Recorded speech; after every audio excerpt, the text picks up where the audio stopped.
యేసుక్రీస్తు చరిత్రలో ఉన్నవాడు కాదు, చరిత్రను సృష్టించినవాడు యేసుక్రీస్తు.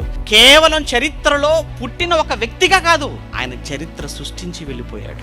మంచి మాట అన్నారు, నీ పుట్టుక సామాన్యంగా జరిగిన నీ చావు చారిత్రాత్మకంగా నిలిచిపోవాలి. ఎందుకంటే పుట్టుకండి, మన పుట్టుక మన చేతిలో లేదు. కానీ నువ్వు చచ్చిపోయే లోపు ఈ భూమి మీద ఒక గొప్ప చరిత్రను సృష్టించి నువ్వు చచ్చిపోవాలి. యేసుప్రభుల వారు చూడండి ఎలా పుట్టాడు, సామాన్యంగానే పుట్టాడు.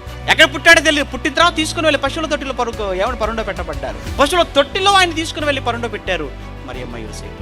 సామాన్యమైన వడ్రంగి కుటుంబంలోనే పెరిగాడు. కానీ ఈరోజు ప్రపంచానికి శకపురుషుడు, యుగ పురుషుడుగా ఈరోజు ప్రపంచానికి ఒకే ఒక్కడిగా ఈరోజు యేసుప్రభులో నిలబడ్డారు అని అంటే చరిత్ర సృష్టించాడా లేదా చెప్పండి. అతి కొద్ది కాలం అండి, 33 సంవత్సరాల అతి చిన్న జీవిత కాలంలో ప్రపంచంలో ఉన్న కోటాను కోట్ల మంది మనుషుల హృదయాలను గెలుచుకోగలిగాడు అని అంటే అక్కడే నీకు అర్థం కావాలి ఆయన చరిత్ర ఎంత గొప్పదో అన్నది.